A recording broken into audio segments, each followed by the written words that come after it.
시편 68편입니다. 1, 3절 하나님이 일어나시면 즉 하나님이 행동을 계시하시면 악인들과 의인들은 현저하게 대조되는 반응을 보일 것입니다. 1절 기원은 광야에서 모세와 이스라엘 무리가 하나님의 법궤를 메고 행진할 때 여호와여 일어나사 주의 원수들을 흩으시고 주를 미워하는 자가 주 앞에서 도망하게 하소서라고 모세가 외친 기도를 유사하게 인용한 것입니다. 민수기 10장 35절 보세요. 이스라엘이 가나안 땅을 목적지로 두고 시내산을 떠나 광야로 떠날 때 하나님이 군사 우두머리로서 그들 앞에 나아가 인도해 주시기를 기원하였습니다. 이 시편 단락에서도 행동을 계시하신 하나님은 구체적으로 전쟁의 용사로 표현되었습니다. 여기서 시인은 원수들의 반응뿐 아니라 하나님 백성인 의인들의 반응까지 기원하고 있습니다. 즉 전쟁에 능한 용사이신 하나님 출현에 악인들은 흩어지고 멸망하되 의인들은 기뻐하고 즐거워할 것을 기대합니다. 시인은 이런 대조를 보여주면서 악인들의 정체가 무엇인지 함께 밝힙니다. 그들은 의인들을 침략한 원수들이지만 1차적으로 하나님의 원수들이며 하나님을 미워하는 자들이고 악인들이라고 시인은 설명합니다. 의인들에 대한 정의는 본 단락에 나오지 않으나 악인들의 반대 개념으로 생각해 볼 때 그들이 하나님을 사랑하고 기뻐하는 자들이며 하나님이 호의적으로 여기는 자들임을 알 수 있습니다. 시인은 전쟁의 승패가 하나님께 달려 있음을 제대로 알고 있습니다. 그러므로 그는 하나님께 악인들을 연기를 불어 흩어버리듯 몰아내고 초가 불 앞에서 녹아 없어지듯 망하게 해달라고 요청합니다. 타오르는 연기나 불, 그리고 뿔뿔이 도망가는 원수들은 전쟁으로 아수라장이 된 장면들을 떠올리게 하죠. 1, 2절에서 원수들과 관련하여 나온 동사들 흩어지다, 도망하다, 몰아냄을 당하다, 망하다 등은 원수들이 전쟁에서 완전히 패배했음을 암시합니다. 패배한 원수들은 용사이신 하나님 앞에서 각각 흩어져 도망하여 하나님 앞에서 멸망하게 될 것입니다. 그들에겐 고통과 눈물이 함께하지만 하나님을 사랑하는 의인들은 승리의 소식을 듣게 되고 기뻐하며 하나님 앞에서 뛰놀며 즐거워하게 됩니다. 여기서 시인이 하나님께 원수를 몰아내고 멸해달라는 요구는 매정한 저주가 아니라 하나님을 미워하고 적대시하는 자들에게 마땅한 정의의 심판을 보여주시라는 요구죠. 그럼으로써 이 땅에 하나님의 정의로운 다스림이 충만해지고 하나님을 사랑하는 자들이 마음껏 하나님을 찬송할 수 있게 되길 간절히 구하는 것입니다. 4절 6절입니다. 시인은 위 단락에서 마찬가지로 과거 출애굽 이후 이스라엘에게 나타나신 하나님께 초점을 맞춥니다. 이스라엘을 위해 용서로우신 하나님은 하늘에서 강림하신 전능하신 왕이며 그의 백성을 보살피시는 사랑의 왕이시죠. 이 하나님의 이름은 여호와, 즉 스스로 있는 자로서 구원의 하나님이십니다. 이 하나님은 전쟁에서는 당할 자 없는 강력한 용사이지만 그의 백성에게는 한없이 정의와 자비를 베푸시는 왕이십니다. 시인은 하늘을 타고 땅으로 내려와 그의 거룩한 처소에 계신 하나님이 고아에게는 아버지가 되어주고 과부에게는 공정한 재판장이 되어주며 외로운 자들에게는 보금자리를 마련해주고 갇힌 자들을 끌어내어 형통하게 하시는 분이라 소개합니다. 솔로몬도 하나님께 구했듯이 이와 같이 백성을 의로 판결하고 가난하고 압제당한 자를 변호하며 생명을 건져주는 일이야말로 하나님을 경외하는 그리고 하나님 말씀을 실천하는 이상적인 왕의 본분이지요. 신명기 17장 18절 이하 보세요. 5, 6절에 언급된 왕의 주목을 받는 자들은 모두 사회에서 소외되고 정의로운 대우를 받지 못하며 필요를 공급받지 못하는 외롭고 괴로운 자들입니다.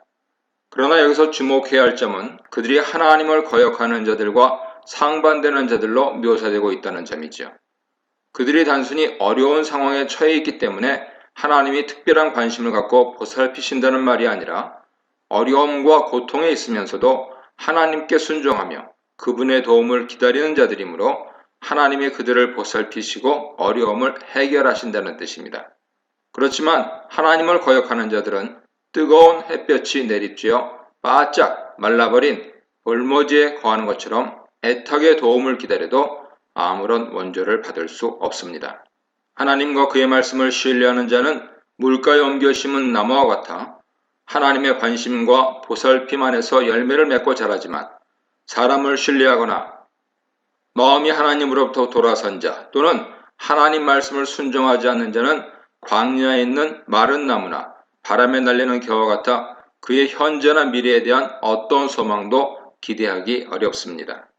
이와 같이 시인은 자신과 함께한 공동체가 하나님이 어떤 분이신지 다시금 인식하면서 하나님을 진심으로 기뻐하고 그분께 노래하면서 하나님이 오시는 길을 준비하라고 명합니다.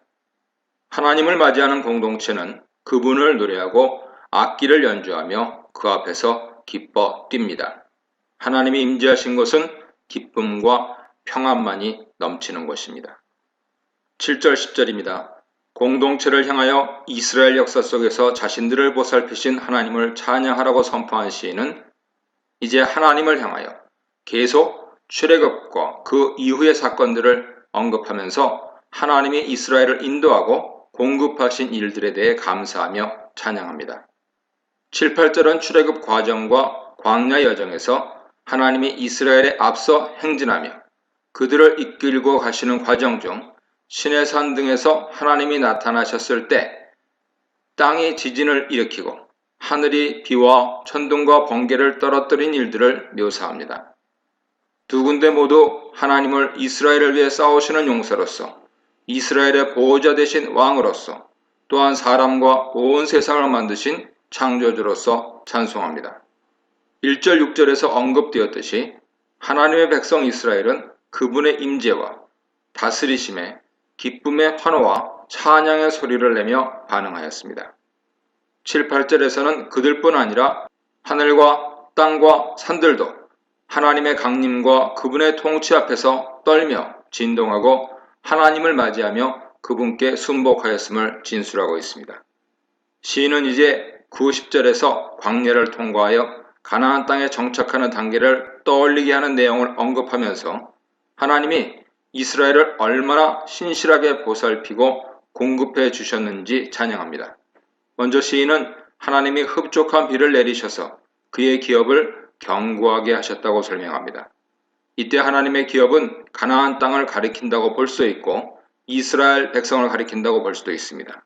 전제를 따르면 하나님이 물이 부족한 가나안 땅에 비를 충분히 내려 메마른 땅이 풍성한 작물을 낼 수 있도록 하셨다는 의미입니다. 후절을 따른다면 하나님이 피곤하고 지친 이스라엘 백성에게 풍성한 비와 양식을 공급하셨다는 의미로 이해할 수 있습니다. 둘째로 시인은 하나님이 이스라엘 백성으로 하여금 가나안 땅에 거주하게 하셨다고 진술합니다. 이는 하나님께서 아브라함에게 가나안 땅을 그와 그의 후손에게 영원한 기업으로 주겠다고 하신 약속이 이루어졌음을 확증합니다.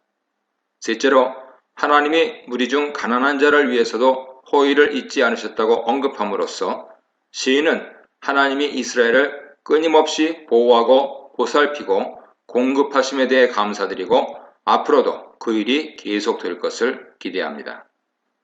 이 문단에서는 의인의 하나님, 고아의 아버지, 인도자 하나님에 대해 묵상해 보시기 바랍니다.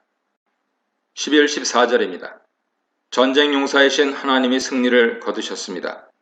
11, 14절의 기록은 시편 68편 첫 부분 1, 3절에 나오는 시인의 기원이 실현되는 장면이죠.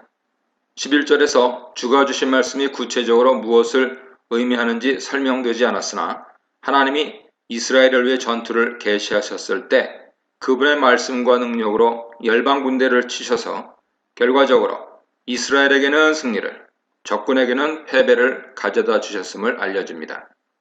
하나님 승전 소식에 여인들이 나와서 백성에게 기쁜 소식을 전파합니다. 이처럼 승전 소식에 하나님의 백성은 모여들어 기쁨을 나누지만 하나님이 치신 군대와 그 우두머리들은 패배의 소식을 서로 전하기도 전에 앞다투어 도망하느라 정신이 없습니다. 하나님의 능력을 통한 전쟁에서의 큰 승리로 인해 이스라엘 병사들은 말할 것도 없고 집에 머물고 있던 여인들까지도 적들이 남긴 물건들을 서로 나눕니다. 그 약탈물 중에는 은, 금 깃털을 두른 비둘기 모양 장식도 있습니다. 그러나 양우리 또는 모닥불 사이에 누워 전쟁에 참여하지 않은 남자들에게 돌아갈 전리품은 없습니다. 하나님이 적들을 물리치고 큰 승리를 얻으신 것은 그분의 권능과 전능하심을 보여준 사건이죠. 이를 언급하는 14절에 하나님이 왕들을 흩으실 때 살몬의 눈이 날림 같도다 라는 말은 어떤 의미인지 정확히 알기는 어렵습니다. 살몬이 세겜의 살몬인지 15절 이하에 나오는 바산의 높은 산들 중 하나인지 확실히 알 수 없고 하나님이 살몬의 눈을 내려 적을 몰아내셨다는 의미인지 쌓인 눈을 연상시킬 만큼 패배자가 많았다는 의미인지도 확실하지 않습니다. 그러나 시인이 여기서 분명하게 밝히고자 하는 것은 이 전쟁을 통해 하나님의 전능하심이 드러났으며 큰 승리를 가져왔다는 것이죠. 성경의 다른 곳에서 눈이 내려 적군을 친 사건은 기록된 바 없지만 비슷한 예로 여호수아 때 하나님이 하늘에서 큰 우박을 내려 이스라엘에게 대승을 안겨주신 사건이나 다윗이 기도에 언급한 대로 하나님이 뉘성과 우박과 번개를 날려서 원수들을 쫓아내신 사건 등을 들 수 있습니다. 15, 16절입니다. 권능으로 열방을 쳐서 승리하신 하나님은 자신이 선택한 시온에서 자신의 백성과 함께 거하십니다. 15, 18절에서는 하나님을 주어로 하여 거주하다 라는 의미의 동사가 16절에 2번, 18절에 1번 나타나며 17절에는 하나님의 임재를 뜻하는 문장이 나와 전체적으로 하나님의 임재에 중점을 둡니다.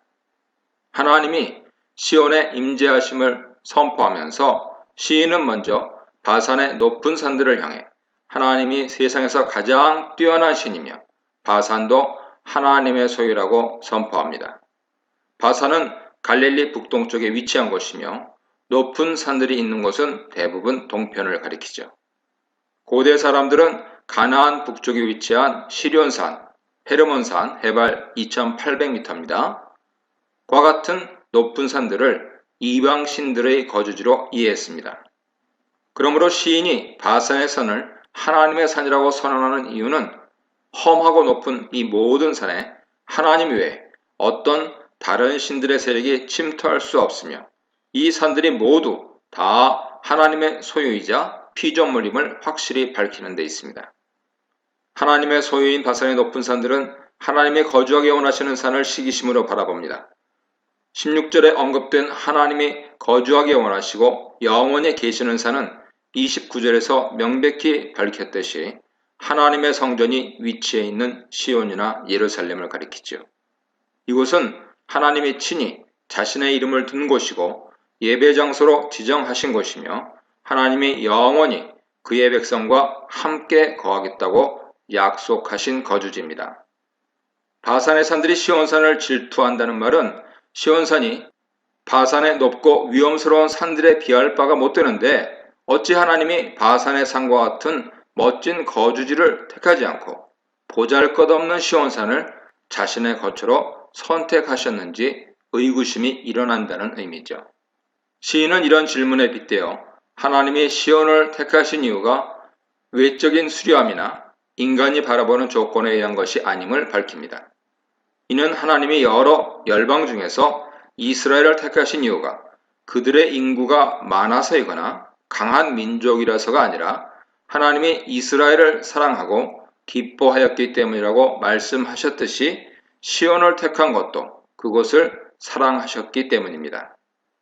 시온이 지금은 바산의 산보다 뼈하나 보이지 않더라도 종말에는 이 산이 높은 산 위에 높이 솟아 만방이 그곳으로 몰려와 하나님 말씀을 배우며 그의 통치를 찬양하는 것으로 세상에서 가장 출중한 것으로 변화될 것입니다.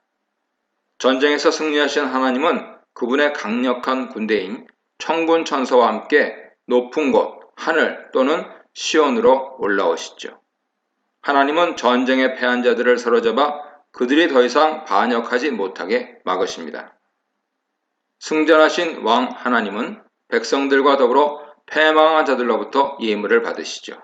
시내산에서 이스라엘과 함께 하신 하나님은 이제 직접 선택하신 시온산에 영원히 거하실 것입니다.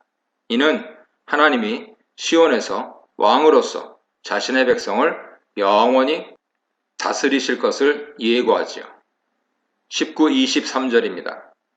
과거 역사 속에서 이스라엘을 인도하고 위기에서 구하신 하나님은 현재에도 우리의 주인이시며 우리를 구하시는 분이니 그분을 찬송합시다. 이 하나님은 전쟁과 같은 국가의 큰 위기나 특정한 시간에서만 우리를 구하시는 분이 아니라 매일매일 우리의 짐을 대신 지시는 분입니다. 우리로 하여금 사망에서 벗어나 생명을 얻게 하시는 분은 오로지 하나님뿐이십니다. 이와 같이 하나님을 주인으로 섬기는 백성은 그분으로부터 구원과 생명을 얻지만 하나님의 원수들은 심판과 죽음을 선고받습니다. 하나님이 원수로 여기는 자는 죄 속에 걸어가는 자들, 즉 하나님 말씀을 따르지 않고 죄를 짓고 사는 자들입니다. 하나님이 이런 죄인들의 정수리를 깨뜨리기를 기원하는 시인의 기도는 섬뜩하게 들리지만 이러한 간구는 시인이 하나님께서 죄인을 어떻게 벌하실지 관심을 두었다거나 잔인한 보복의 마음을 품었다는 뜻이 전혀 아닙니다. 이는 하나님의 죄를 그토록 미워하시며 죄를 완전히 제거하려는 의지를 가지셨고 죄인을 분명히 심판하시는 분임을 시인이 제대로 알고 있음을 보여주며 정의로운 재판장이신 하나님께 정의로운 심판과 판결을 구하는 데 초점을 두고 있습니다. 여기서 하나님의 원수들은 하나님께만 반역하는 것이 아니라 하나님 백성을 압제하고 핍박함으로 그분의 백성들의 원수들이기도 하죠. 궁극적으로는 하나님이 이 원수들을 쳐서 깨뜨리시지만 하나님이 원수들을 바산과 바다 깊은 곳으로 데리고 나오실 때 하나님의 백성들도 그 원수들을 쳐서 깨뜨려, 여기서 심히 치고로 번역되었는데요. 쳐서 깨뜨려 완전한 승리를 거두게 하십니다. 바산의 산이나 바다 깊은 곳에서 데리고 나오신다는 표현은 원수들이 하나님의 심판으로부터 피할 수 없음을 뜻하지요. 하나님 백성이 그들의 발을 악인의 피로 담근다는 말은 죄에 대한 마땅한 심판을 받은 원수들의 피에 발을 씻는 모습을 표현한 것으로 원수들의 완전한 패망을 의미합니다. 개들이 원수들로부터 제 몫을 챙긴다는 말은 개들이 그들의 피를 핥고 살을 먹는 것을 묘사한 것으로서 역시 원수들의 완전한 패망을 뜻합니다. 죄인에 대한 하나님의 정의로운 심판은 이와 같이 분명히 실현될 것입니다. 이 문단에서는 승리하시는 전능하신 하나님, 시온에 거하시는 하나님, 짐을 져주시는 구원의 하나님에 대해 묵상해 보시기 바랍니다. 24, 27절입니다. 하나님이 그의 거룩한 성소로 행차하십니다. 하나님이 성소로 행차하는 모습은 하나님의 법궤를 시온성의 성소 안으로 옮기는 모습을 가리키죠. 이 장면은 시편 68편의 1절, 3절, 7절, 8절에서 이스라엘이 출애굽 후 광야를 통과할 때 이스라엘의 우두머리이자 전사이신 하나님의 임재를 상징하는 법궤를 앞세워 행진하는 장면과 연결됩니다. 이 부분들을 이스라엘이 하나님의 궤를 메고 전쟁에 나가는 장면으로 본다면 24절부터는 전쟁 후 승리를 거둔 이스라엘이 다시 하나님의 궤를 메고 시온으로 돌아오는 장면으로 볼 수 있기 때문입니다. 또한 본문의 바로 앞부분에서 전쟁에서 승리한 하나님과 원수를 심판하시는 하나님에 대해 기록하고 있으므로 24절 하나님 행차는 전쟁에서 승리하고 돌아오는 전사의 입성으로 자연스럽게 연결되지요. 예루살렘 백성이 나와 하나님의 행차 장면을 목격하고 하나님 찬양에 동참합니다.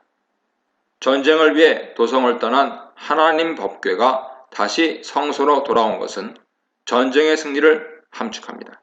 그들이 당신의 행차하심을 보았다는 말은 하나님 법궤를 도성으로 옮기는 의식이 실제로 진행되었음과 전쟁 승리가 실제임을 강조합니다.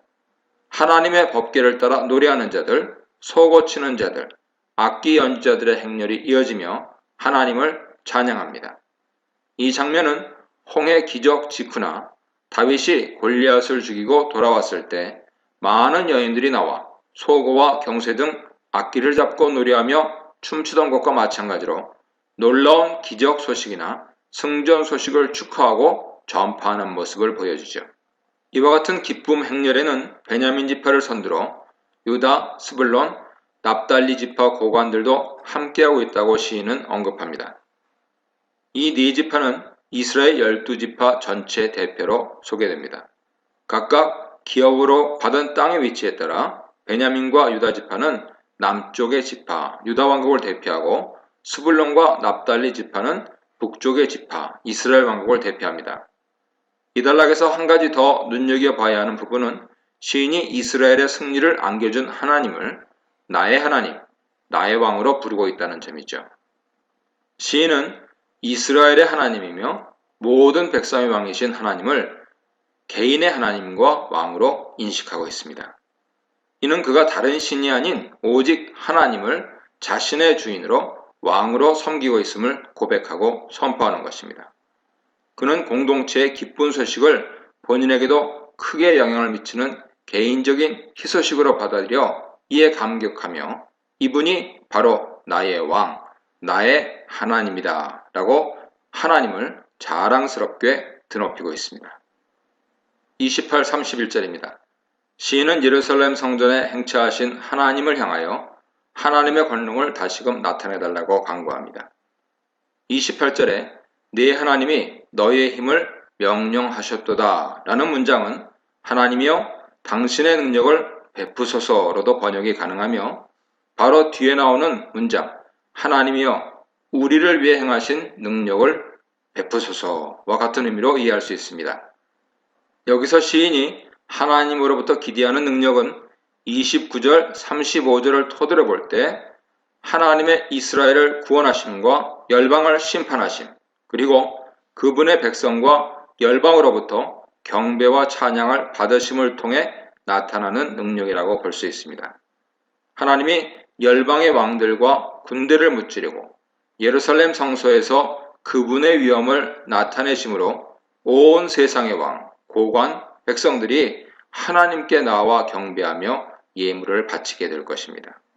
세상에서도 왕들 중 뛰어난 왕에게는 그의 원수들이 앞에 나와서 부복하며 스스로를 낮추고 멀리 떨어져 있는 나라의 왕들도 그에게 공세와 예물을 바치며 열방이 그를 경배하지 않는가. 하물며 온 땅과 하늘의 주인이신 하나님께 세상의 모든 자들이 나와 경배하는 것은 얼마나 당연한 일인가. 그러므로 시인은 먼저 하나님이 그분께 복종하기를 거부하는 짐승과 같은 이집트 왕이나 이방의 고관들 혹은 백성의 무리들, 갈밭의 들짐승, 숫소의 무리, 만민의 송아지라고 표현됩니다. 이 무리들을 제압하고 그들의 값비싼 소유물, 은 조각을 짓밟아 하나님의 능력을 만방에 알리시기를 요청합니다. 여기서 숫소나 송아지는 앞에 나온 이집트 왕과 같은 열방 세력으로 이해할 수 있습니다. 그들은 거칠고 포악하고 들이받는 습성을 가진 들짐승이나 소처럼 하나님을 거역하고 그의 백성을 습격하고 치고 학대하는 자들이죠. 하나님은 이와 같이 폭력적이고 전쟁을 좋아하는 무리들을 심판하여 흩으심으로써 권능을 보이실 것입니다. 그렇게 되면 이집트나 구스를 비롯한 모든 열방이 지체하지 않고 하나님께 나아오고 그가 계신 성전을 위해 예물을 드리며 경배할 것입니다. 시편의 시인과 마찬가지로 선지자들도 이러한 날들을 예고했습니다.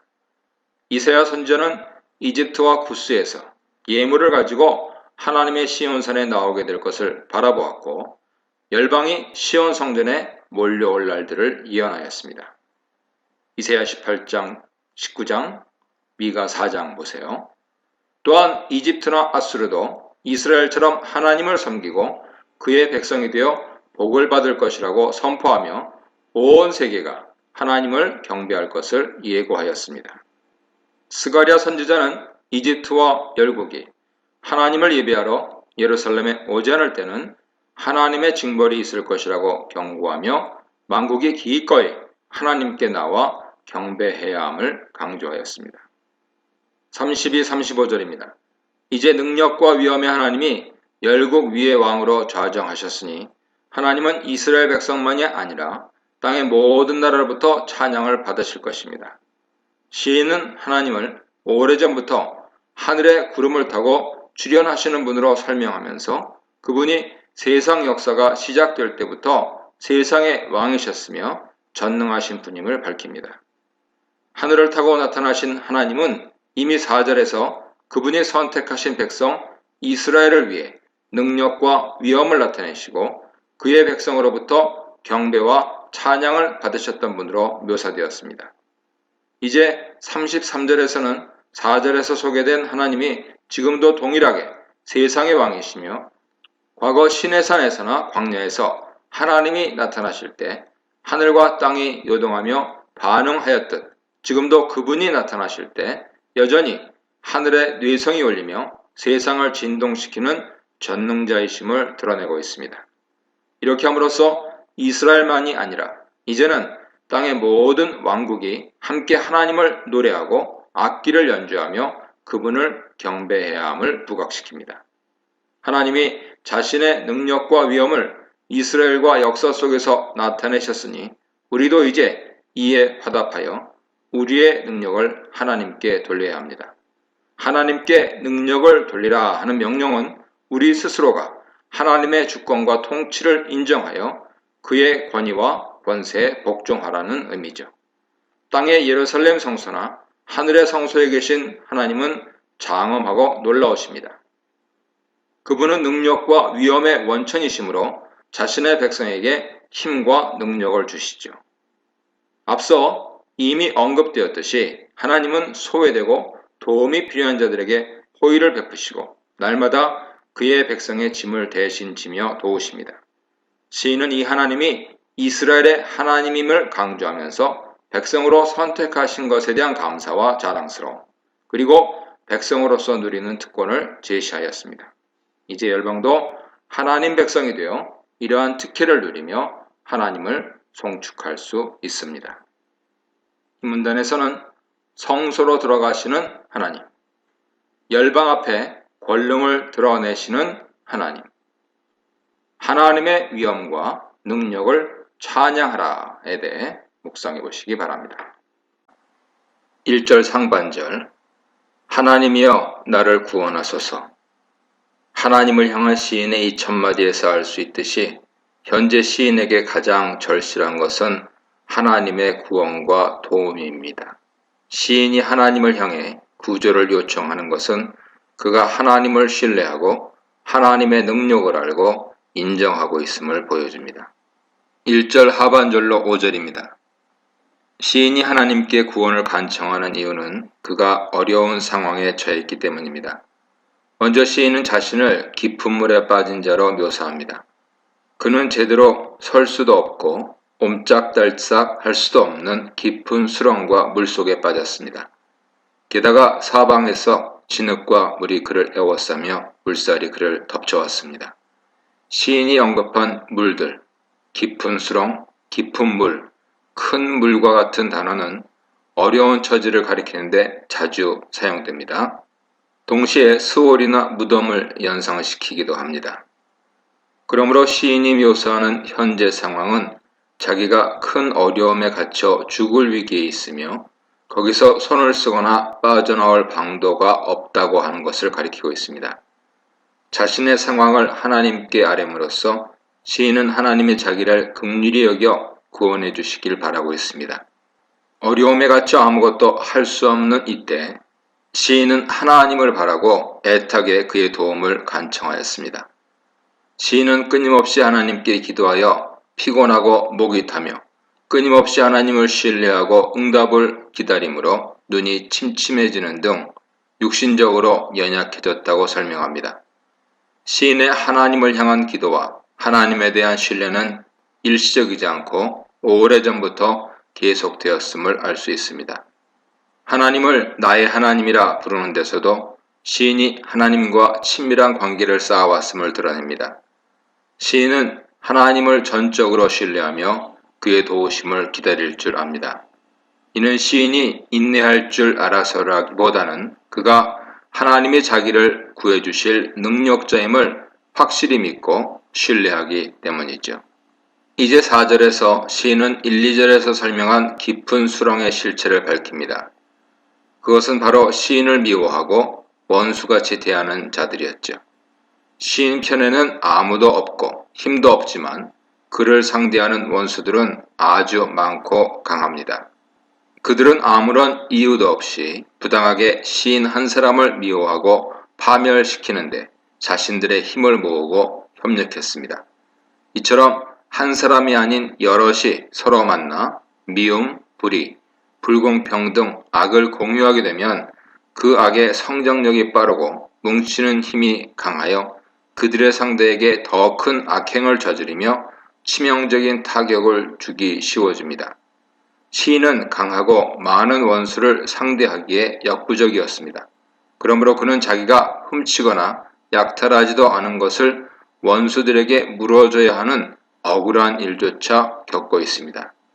시인은 하나님을 다시 부르며 자신의 억울함과 결백을 주장합니다.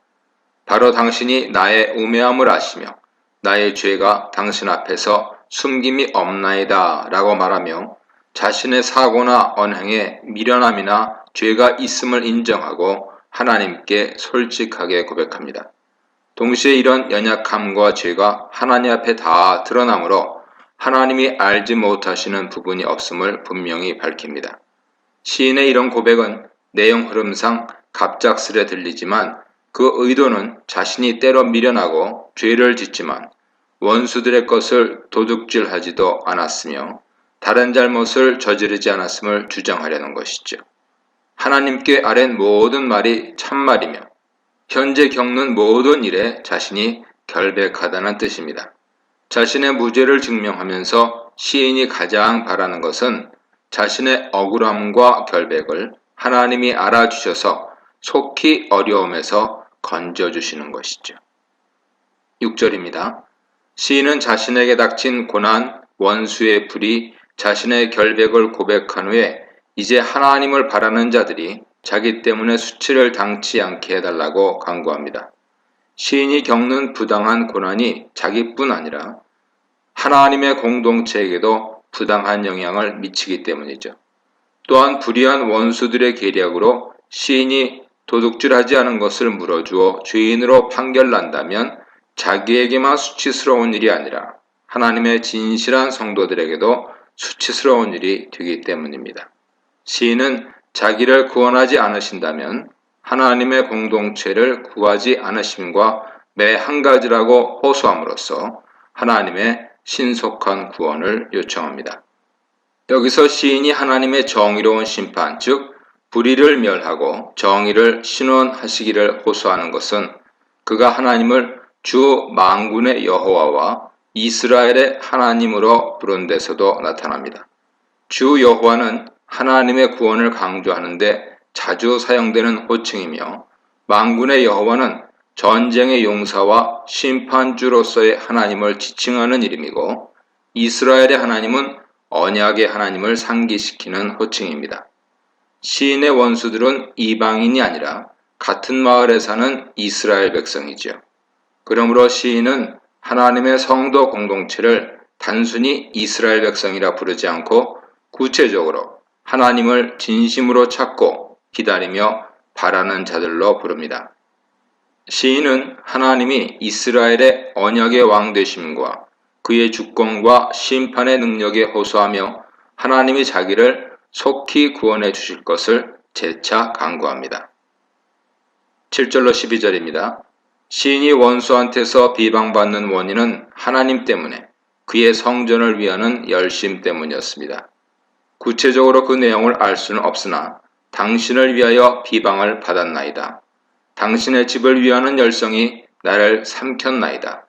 주를 비방하는 자들의 비방이 내게 미쳤나이다. 라는 시인의 말들이 그의 고난과 그가 받고 있는 비방이 하나님과 관련되었음을 증명합니다. 그러므로 시인이 당면한 문제는 시인만의 문제가 아니라 하나님의 문제이기도 하지요. 시인은 하나님께 이 점을 우회적으로 언급하면서 하나님의 간섭을 촉구합니다. 원수들의 부당한 행동으로 시인이 당하는 고난의 영역은 더 넓어졌습니다. 원수들이 그의 하나님을 향한 열심을 트집잡고 헐뜯고 거짓말을 일삼고 거짓 소문을 퍼뜨려 시인에 대한 소문이 흉흉해지므로 시인은 수치심에 얼굴을 들고 다닐 수도 없게 되었습니다.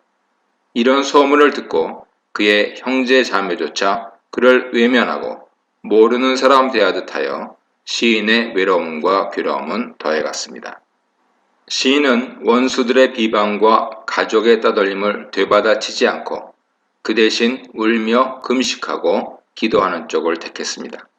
누가 죽었을 때나 어려움을 당했을 때 자신을 낮추고 기도할 때 입는 굵은 베옷을 입었습니다. 이와 같이 시인은 하나님 때문에 듣는 비방을 참아내며 원수에게 보복하기보다는 겸손하게 하나님께 매달렸습니다.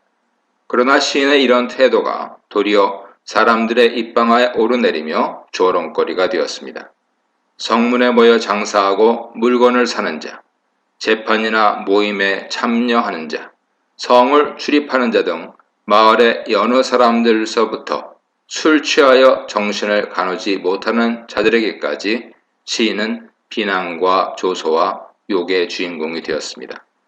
시인처럼 비웃음거리가 되고 괴롭힘을 당할 때 참기 어렵지만 그 원인이 나의 실수나 죄라면 인정하고 회개해야 하고 아니라면 감사하며 참아내야 합니다. 남의 악한 언행과 죄로 인해 내가 다른 죄를 짓지 않도록 주의하는 태도를 익혀서 주를 진정으로 바라보는 성도가 되어야 하겠습니다. 이 문단에서는 자신을 위한 부르짖음, 공동체를 위한 부르짖음, 하나님과 부르짖음에 대해 묵상해 보시기 바랍니다. 13, 15절입니다. 13절의 시인의 첫마디 그러나 나는은 앞의 내용에서 강구로의 전환으로 시작되는 것입니다.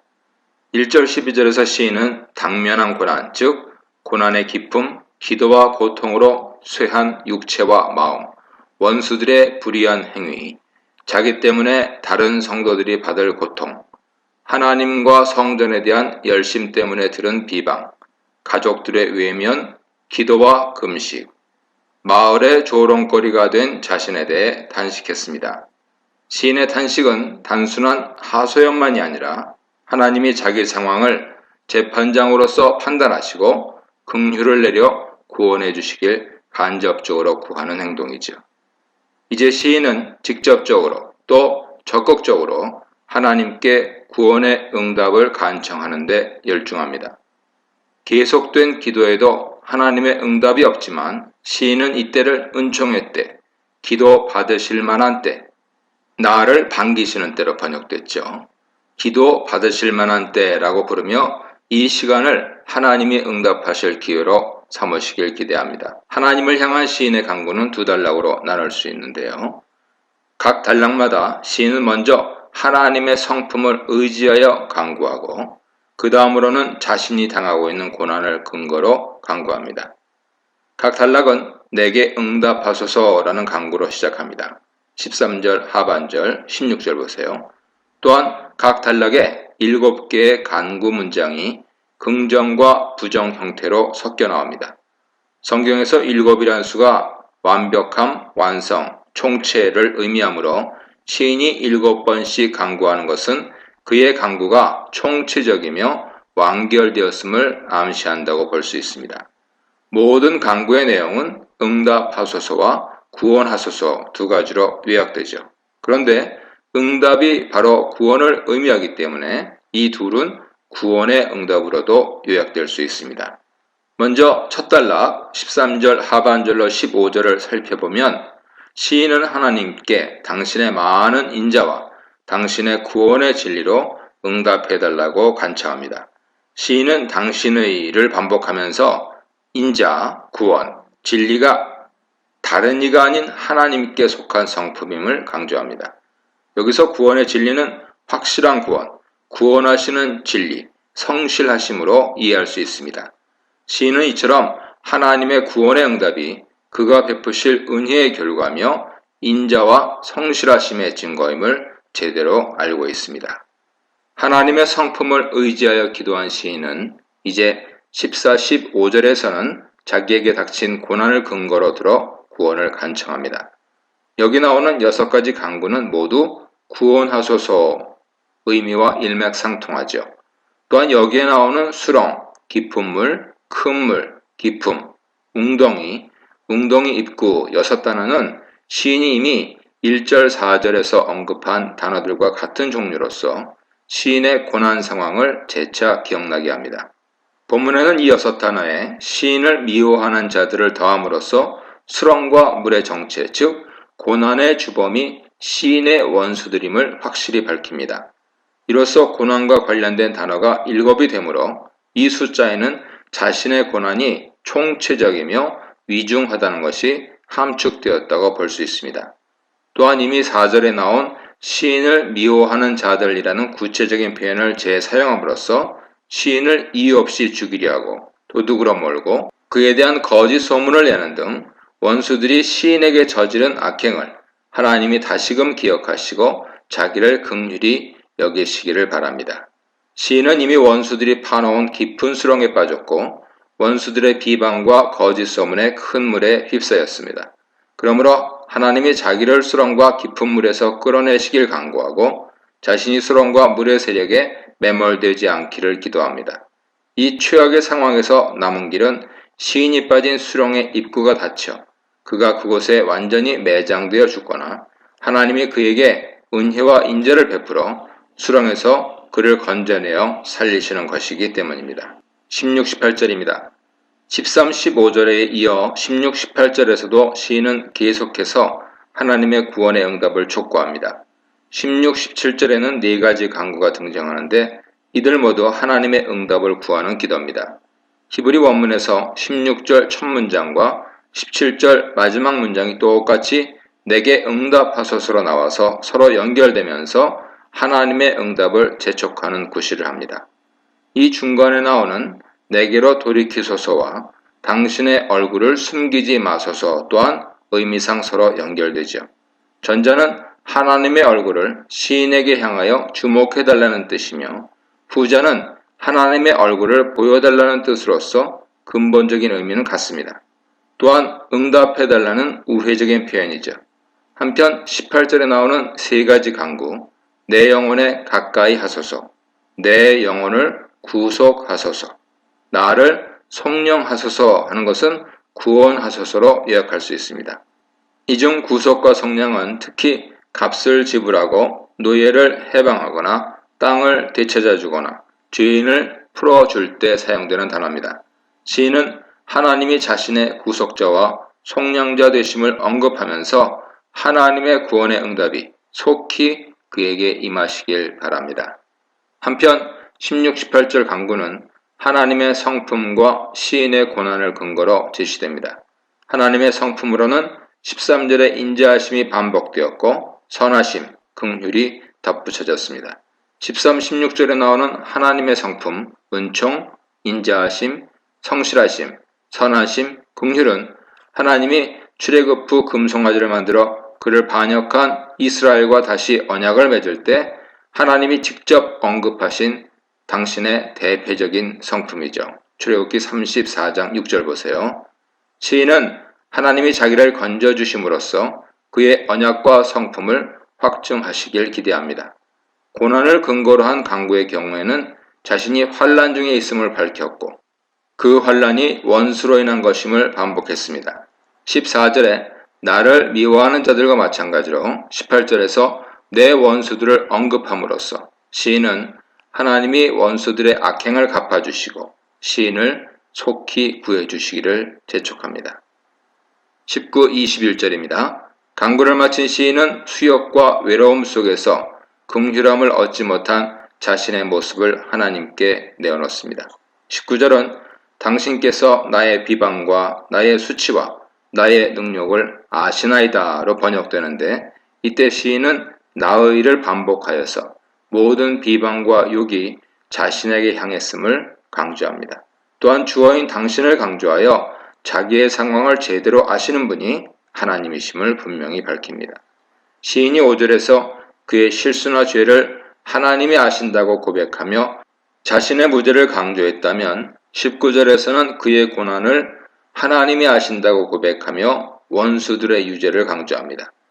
시인이 나의 대적들이 다 당신 앞에 있나이다 라고 말하는 의도는 하나님이 그들의 악행을 다 보셨음을 재차 확증하고 그들의 악행을 가볍게 여기지 마시고 심판하시길 바라는 데 있습니다. 하나님은 거짓말을 퍼뜨리지 말고 악인이나 다수를 쫓아 무죄한 자를 정죄하는 증인이 되지 말라고 경고하셨지만, 시인의 대적들은 서로 연합하여 그를 비방하고 모함하고 거짓 소문을 퍼뜨리지 않았습니까? 더구나 시인은 그들의 공격 속에서도 하나님을 신뢰하는 믿음을 지키고 정직하고 의롭게 행동하지 않았습니까? 이제 누가 이런 불의한 자와 정의로운 자를 제대로 심판해 주실 것입니까?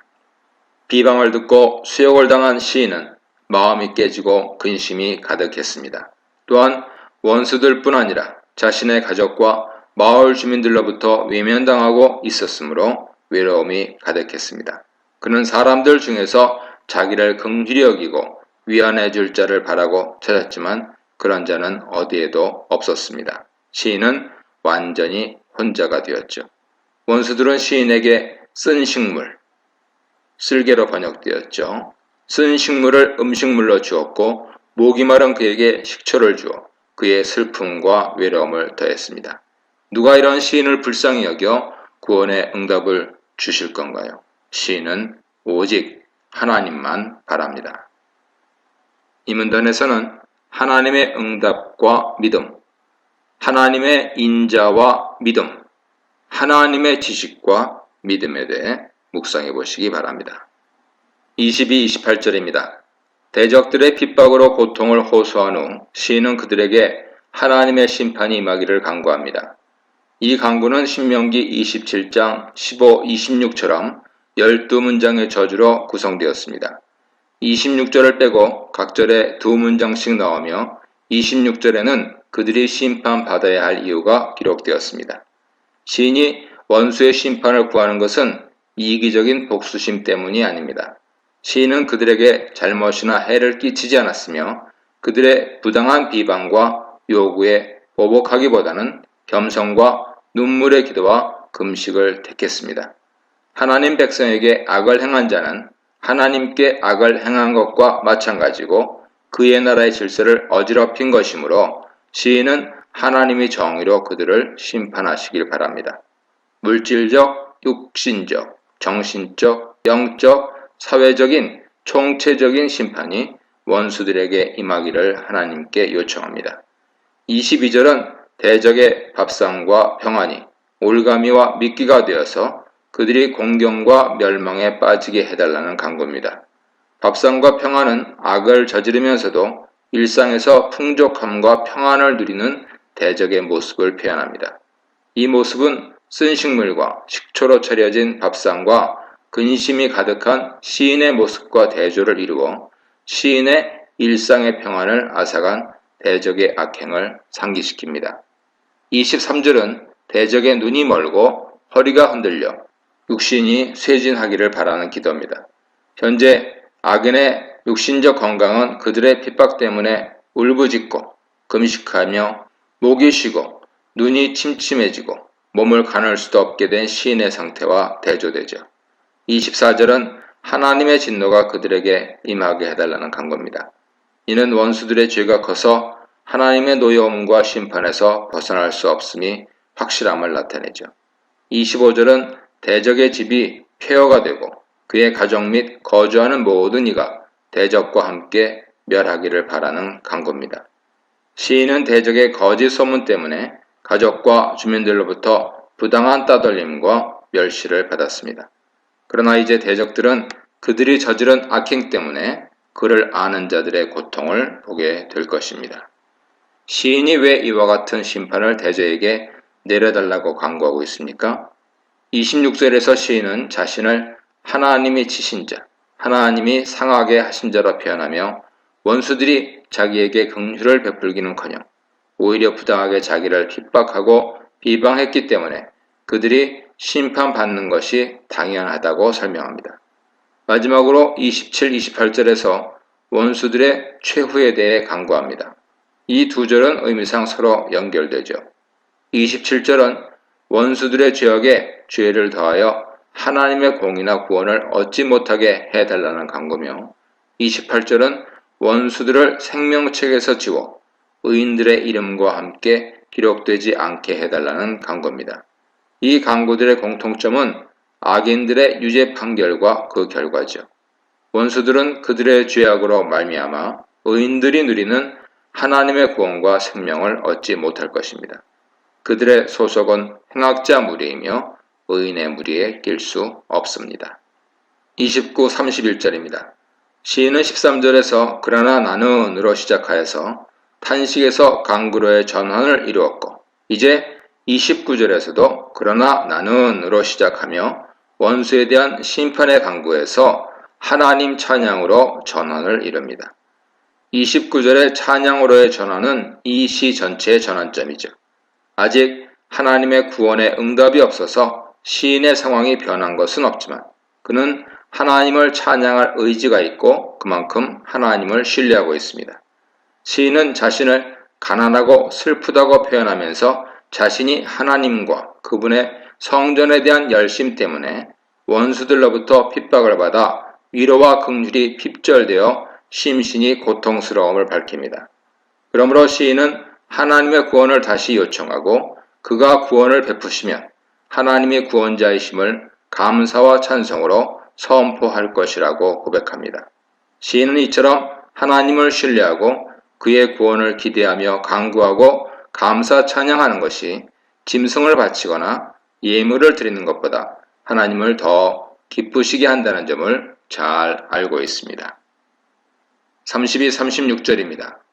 시인은 구원의 하나님을 찬양하며 자기만이 아니라 성도와 피조물도 함께 찬양하기를 권면합니다.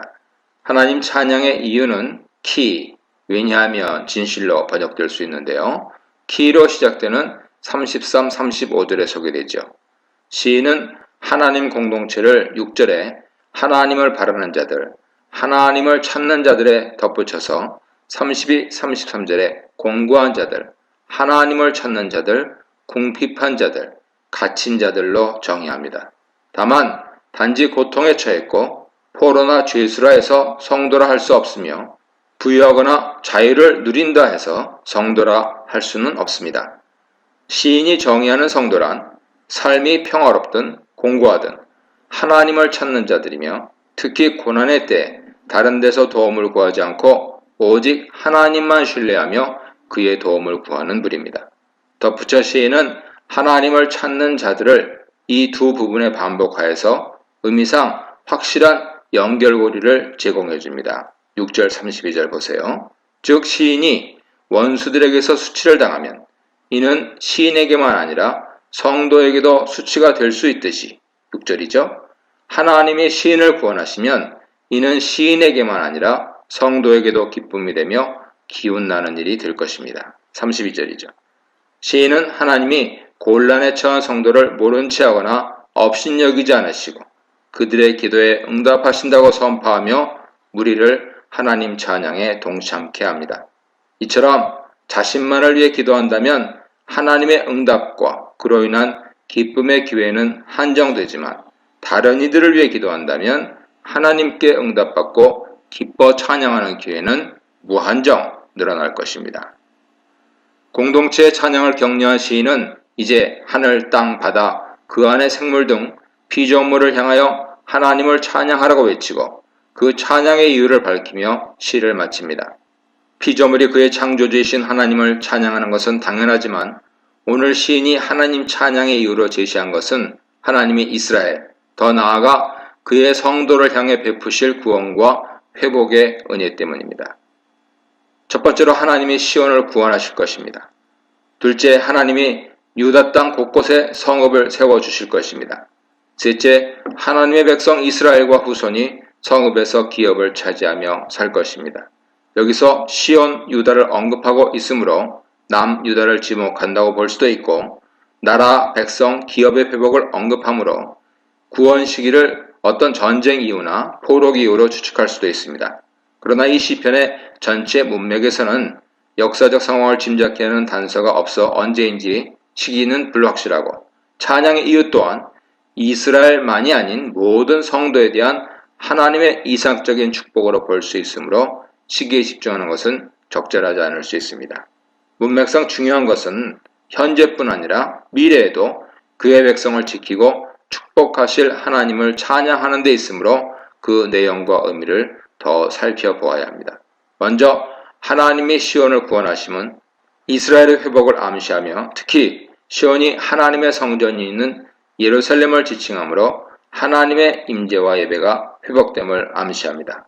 나아가 유다 성읍의 건축은 시온 구원과 밀접하게 관련되며 하나님의 공의로운 통치와 평화가 각처에 임할 것을 상징합니다.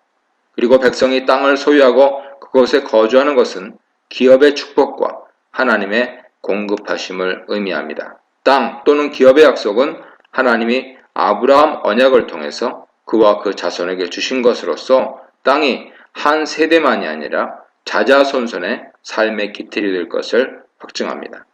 이와 같은 하나님의 임재, 후손, 땅의 축복은 근본적으로 언약을 바탕으로 한 하나님과 이스라엘 사이에 뗄래야 뗄 수 없는 유대관계를 함축하며 백성이 하나님의 끊임없는 보호와 공급을 누릴 수 있음을 기대하게 하죠. 시인은 이런 축복을 누리는 자는 바로 하나님의 이름을 사랑하는 자들이며 하나님을 찾는 자들임을 확실히 알리고 있습니다. 이 문단에서는 즐거움 대신에 재난을, 불평 대신에 찬양을, 절망 대신에 희망을 대해 묵상해 보시기 바랍니다. 1절, 시인이 지금 가장 원하는 것은 하나님이 그를 구원하시는 일을 서두르시는 것입니다. 시의 첫 부분에 등장하는 서두르소서, 시의 마지막 부분에 나오는 속히 내게 임하소서, 그리고 시의 마지막 문장으로 나오는 지체하지 마소서라는 간구가 이를 증명해 줍니다. 이 두 명령형은 긍정형과 부정형으로 이루어졌을 뿐 그 내용은 같습니다. 시인은 하나님의 서둘러 자기를 구원하시길 간구합니다. 이런 간구의 내용은 1절에서 나를 건지소서, 나를 도우소서라는 명령형으로 나오고 5절에서는 당신은 나의 도움이시오, 나를 건지시는 이시오니 라는 서술형으로 나오지만 이러한 다른 문장 형태를 통해 하나님이 시인에게 가장 절실한 구원자와 도움이 되심을 더욱 강조하는 효과를 보입니다. 여기서 1절, 5절에 나오는 도움에 해당하는 두 단어는 히브리어로 같은 단어지만 건지다 동사의 경우는 시인을 구한다는 뜻으로 서로 다른 단어로 나왔습니다. 1절의 건지다는 누군가를 위험에서 잡아채거나 끌어내어 구조한다는 뜻이고 5절의 건지다는 누군가를 안전한 곳으로 탈출시킨다는 의미입니다.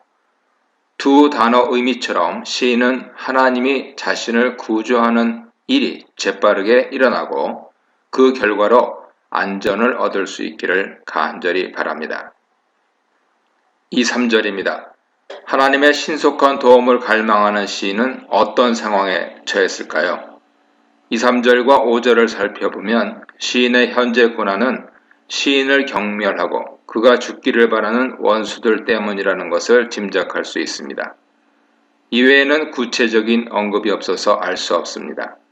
이 시편뿐 아니라 탄식이나 탄원을 담고 있는 대부분 시편에는 시인이 어쩌다가 고난에 처하게 됐는지, 원수가 그 고난의 원인인 경우 그 원수가 대체 누구인지, 그 고난이 구체적으로 어떤 것인지 자세히 나오지는 않습니다. 창세기, 사사기, 사무엘서와 같이 이야기 형식이 대부분인 책을 이해할 때와는 달리 시편에서는 누가 언제 어디서 무엇을 어떻게 했나에 해당하는 자세한 줄거리에 관심을 두기보다는 시인이 어떤 상황에서 어떻게 반응하는지에 관심을 두는 것이 적절합니다.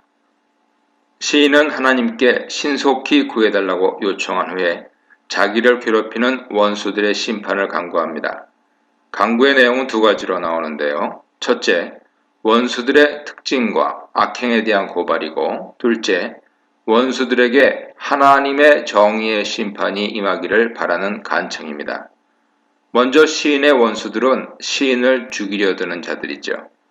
그들은 다른 이의 생명을 소중하게 여기지 않고 더 나아가 자기들이 다른 이의 생사를 주관하려고 합니다.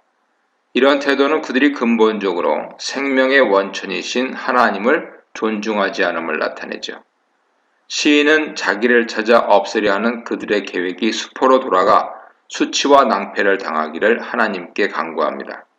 둘째, 원수들은 시인의 고난이나 상함을 그들의 낙과 기쁨으로 삼는 자들입니다. 시편 1편 2절에서 행복한 사람의 기쁨은 하나님 말씀에 있다고 소개한 것과 대조적이죠. 시인은 하나님이 자기를 재앙에서 건지심으로써 그들이 나서지 못하고 뒤로 물러나 수모를 당하길 간구합니다. 셋째, 원수들은 시인을 비웃는 자들입니다.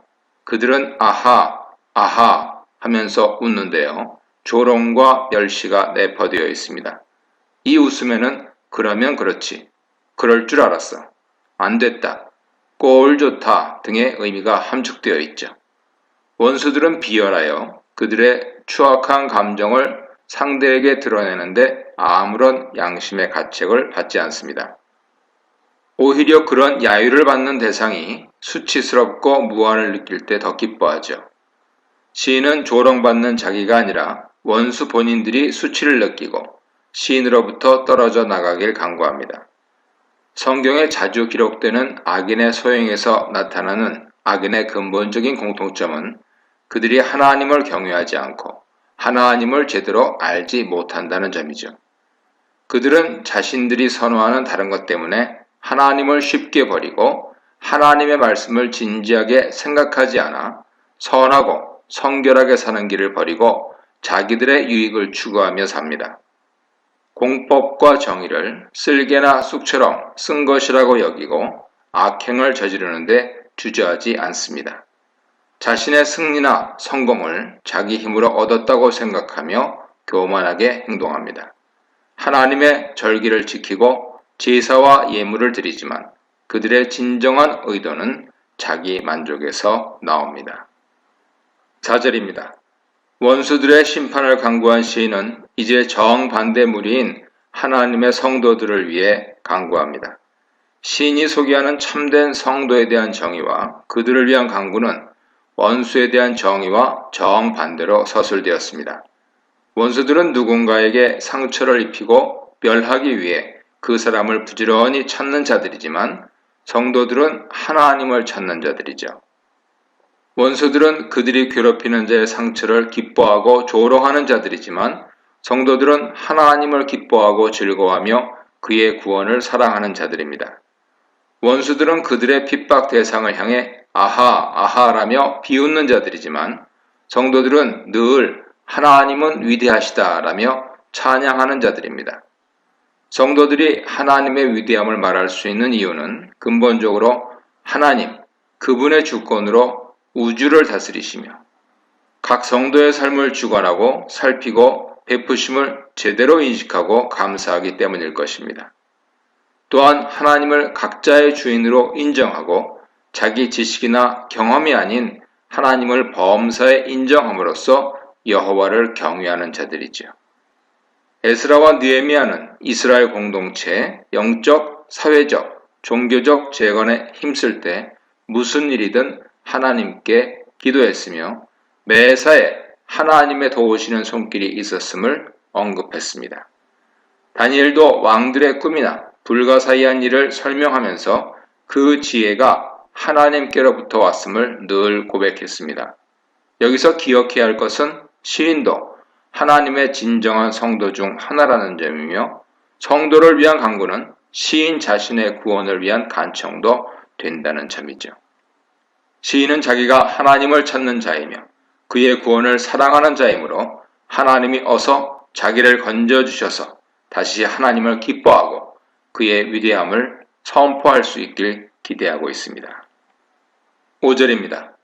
대적에게는 하나님의 정의의 심판이, 성도에게는 하나님의 구원과 기쁨이 있기를 간구한 후 시인은 다시 자신의 공고한 상황을 토로하고 하나님의 신속한 구원을 요청하며 기도를 마칩니다. 먼저 시인은 그러나 나는 이라고 말하며 하나님의 주목을 끕니다. 그리고 자기를 가난하고 궁핍한 자로 표현하죠. 이는 그가 목숨이 위태롭고 도움이 필요하여 외롭고 괴로운 처지에 있음을 드러냅니다. 시인은 하나님이 자기가 이런 상황에 처한 것을 확실히 아시고 자기를 긍휼히 여기시기를 바랍니다. 끝으로 시인은 하나님께 구원을 요청하고 하나님에 대한 신뢰를 고백합니다. 그 내용은 속히 내게 임하소서, 지체하지 마소서라는 간구가 당신은 나의 도움이시요, 그리고 당신은 나를 건지시는 분이시오니 라는 고백을 감싸고 있는 대꾸 교차 형태로 나옵니다. 하나님을 도움과 구원자, 누군가를 위험한 곳에서 탈출시켜서 안전한 곳으로 데려가는 분이라는 의미죠. 구원자로 표현한 문장이 가운데 나오는 이 형식은 시인이 하나님의 신속한 구원을 요청하는 데 있어 하나님에 대한 신뢰가 밑받침되었음을 보여줍니다. 또한 하나님이 시인에게 이미 도움과 구원자셨다는 점을 말해주죠. 이제 그 하나님이 다시금 시인의 도움과 구원자이심을 지체 없이 증명해 주시길 시인은 간절히 바라고 있습니다. 이 문단에서는 간절한 구원 호소, 대적의 멸망 호소, 역전의 역사 호소에 대해 묵상해 보시기 바랍니다.